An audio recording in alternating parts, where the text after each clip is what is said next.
Hi, welcome to the video. So I'm going to be focusing on this video on talking about the graduation requirements. I'll walk you through this handout that was the final testing for GIT. What I just played was just a little original bit I wrote for this video. At the end of the video, I will include tablature that will include 2 of the scales and 3 arpeggios from this, and also the tab for what I just played.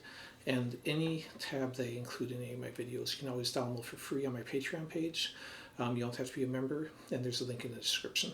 But let's go ahead and jump into this kind of testing requirements. So I went in the fall of '86 to the fall of '87. At that time, it was a 1-year certificate school, vocational school, basically is how they described it, which is, if you look at the name, Guitar Institute of Technology, it basically had the name that sounded like a Voltech, a vocational technology school, rather than a university, and that was kind of their goal. As such, you might think that, considering some of the high-level players, like when I was going there, former students like Paul Gilbert, Jennifer Batt, and Frank Abali were all teachers there, and they were all people who would graduate from GIT, that with people like that, that it was mostly elite players going there. So there definitely were some like those, but they weren't aiming just at that type of person. When you took the pre-test to get in, you had to do a written and a playing test. They did turn down some people, but they also accepted people at a wide range of abilities. So that when you first started the school, based upon those 2 tests, they placed you in groupings from 1 to 12, 1 being the highest, 12 being the least experienced. And then you took your core classes basically with other people at your same level. So people at one of the higher levels would probably already know a lot of the core material, honestly, and they would go to more advanced stuff.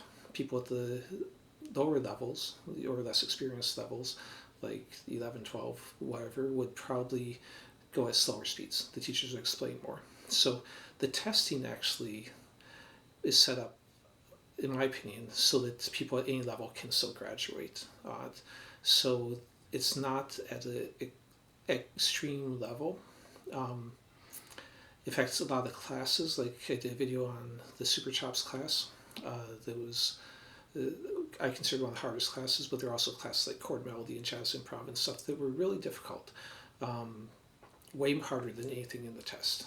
So even the single string class, which I also did a video on, oftentimes you get handouts with 5 new scale fingerings, 3 to 5 new arpeggio fingerings, other exercises each week sometimes. While in the test, they're only asking you to play 2 scales. And they pick out specific ones from some of those handouts, even though during the year you learn dozens of scales. So that's what I mean. So it's not really as challenging as what you actually had to go through during the year. There were also other elements. Again, it was really structured to make you better, not to force you to do things you didn't want to. So you did, when you got a report card, it did say your score on like your theory tests. You had ear training tests you had to do. You had live playing. You had to do 12 live performances during the year to graduate. You had to do transcriptions of music. So that was what was on the report card. You had to log in X number of hours at the school, because you basically punched in and out when you entered and left the school. But there weren't any grades. There wasn't something where it was saying an A or a B for a class. In fact, if you were going to elective, no one even took attendance on it. No one was making you go there. There weren't tests in it. It was all about just learning on it. So anyways, let's jump into this. So basically it's broken into 3 different groups. You can see June 1987, there was a one-on-one test. That was with a private instructor that you had set up to take the test. There was a written test. As I describe it, the written exam covers improvisation, cadences, chord spelling, scales that fit certain chords, modes, key centers, and composition. You had written tests first, and you had theory tests first and second phase also. The phases were basically quarters. So first phase, or first quarter, second quarter, you had theory tests also. There was also ear training. You had to complete 3 ear training tests by the end of the year. If you're going for the more difficult diploma, the vocational, then you had to do 4 on it. And then, like I said, you had to do live performances. So basically this was broken into ear training, written, and one-on-one. This will mostly focus on the one-on-one, since they're not going to tell you ahead of time what the written tests other than in general areas. But they did want you to kind of know what you had to do for your one-on-one tests. So the degrees or certificates they offered were at this time in '87. Now I know nowadays, I don't know a lot about the school. I know they do full 4-year degrees and other programs, but again, it was a 1-year certificate at this point. You could either do a general one, or you could specialize jazz, rock, fusion, or the most difficult was vocational. In the vocational, basically, you had to do all the other tests. Plus, you had to do extra reading tests, sight reading, and extra ear training test. So that was definitely the most difficult one. I'm going to go ahead and play through. So for the different degree ones, and for the different areas like rock, jazz, blues, they had some fundamentals that everyone had to do. So that was on this page. The basic sections they broke into. Fingerboard harmony is basically what they call their chord class. Single string technique, that was scales, arpeggios, basically single notes. And then reading, sight reading. So this one everyone had to do. I'll go ahead and demonstrate. So the first one, fairly simple one, you had to play a harmonized B flat major scale, ascending and descending, voicing 1, 5, 7, 3, wrote on the 5th string. So what they mean by that is if I'm doing a B flat major 7, that's my root, or 1, there's my 5, there's my 7, there's my 3.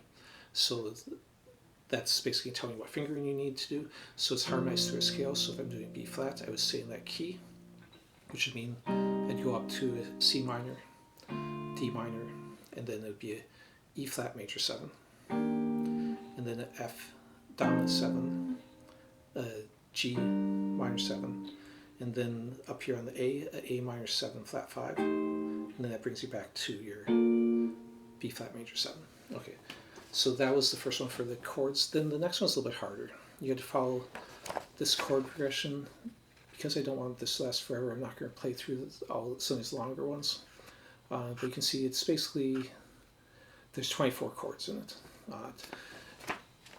And it says in there that you can use extended or altered chords as desired.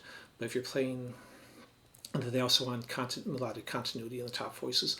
But if you're playing just as it's written, then it's basically 7th chords. Or minor 7 flat 5, or there's a 7 sharp 5. But basically mostly just regular 7th chords. Then you go on a single string technique.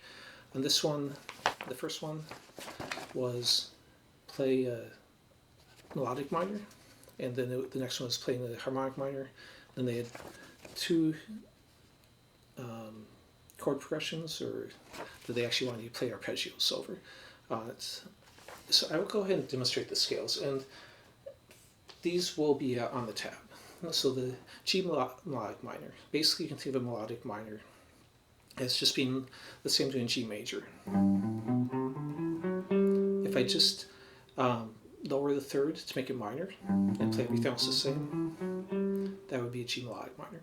You can also relate it to if I'm playing like a harmonic minor. Harmonic minor would just be a natural minor, but with a major or sharp 7. So melodic minor, how it relates to harmonic minors, it's the same as a harmonic minor, except you have that major or not flatted 6th. You can also think of it as like a Dorian, but with the major 7th added. So you can think of it different ways, as a major scale with the minor 3rd, a harmonic minor with the major 6th. So anyways, I'll go and play the fingering that they wanted, because they specifically said on here to play it using pattern 4 on it, which that came back again from the single string technique class. They would hand you a handout with 5 different fingerings. So the pattern 4 was this. And I actually had to look this up because I didn't remember what the specific ones were. So you're starting actually on the 7th, the root being this. And then they're just doing 2 notes on here. And then you're reaching back. Now, normally I would probably reach forward for that note, but the fingering they wanted you to do was reaching back. and then the next one, and then that's a note that's being changed from the major again, and same thing there. So again,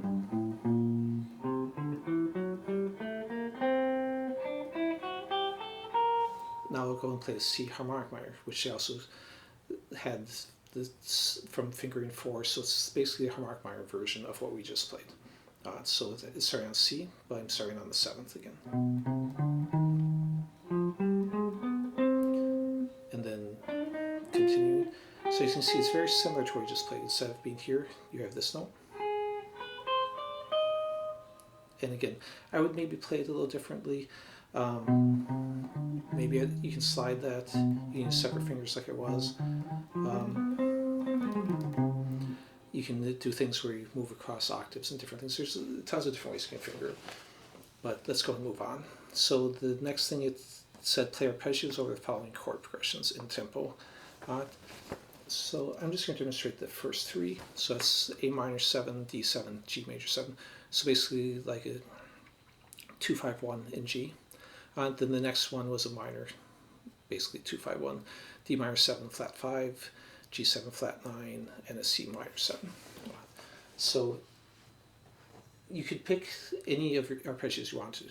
So the ones I'm going to use, I'll just use some simple ones. I'm going to go and play an A minor 7 up here,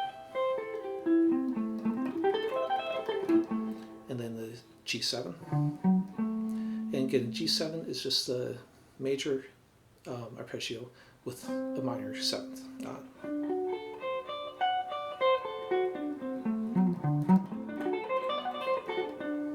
And then the next one would be a G major 7.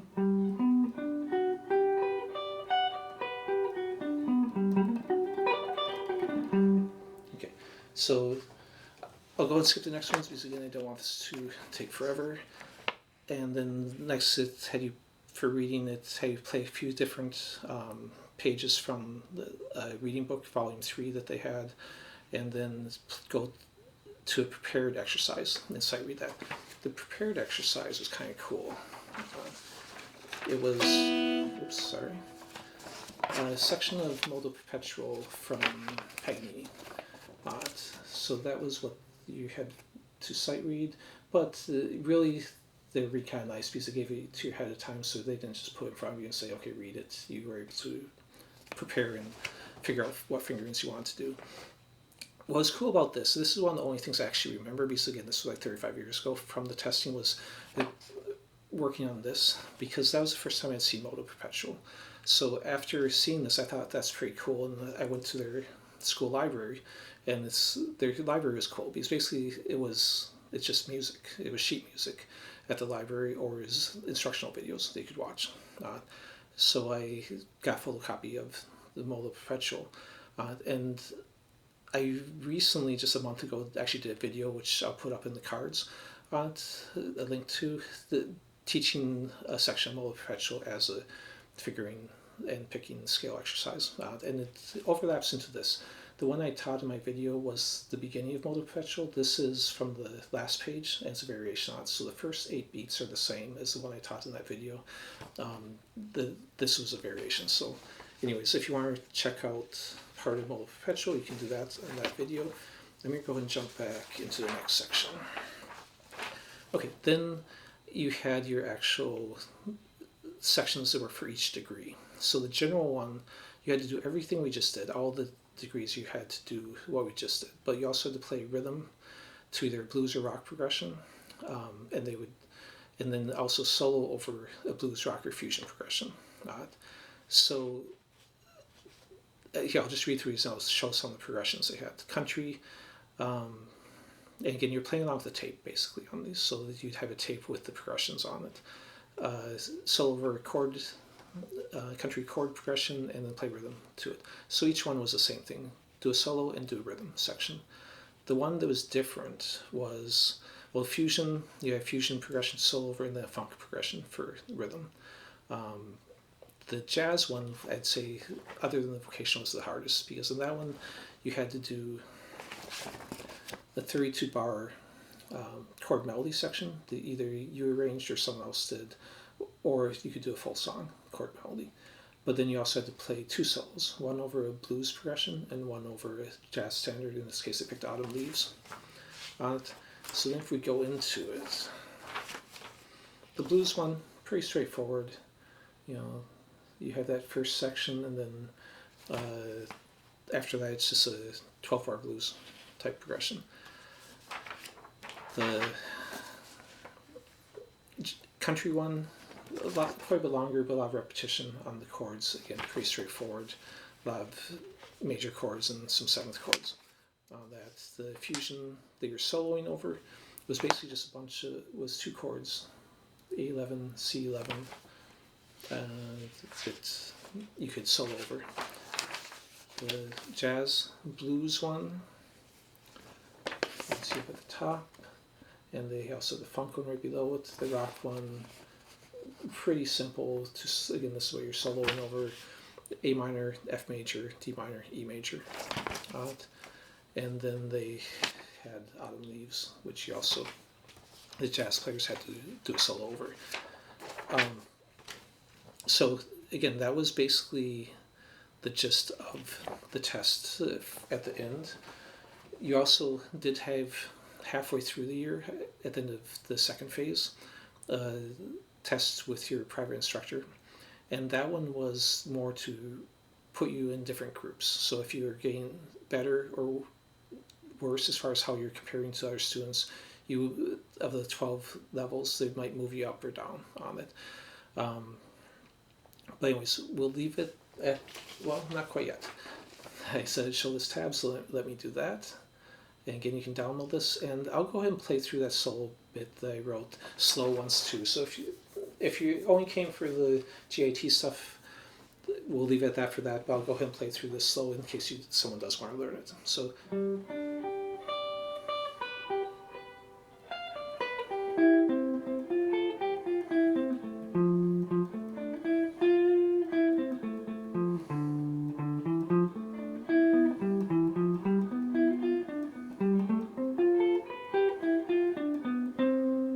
Okay, so that's that. Again, check my Patreon page to download that, and if you liked it, please subscribe.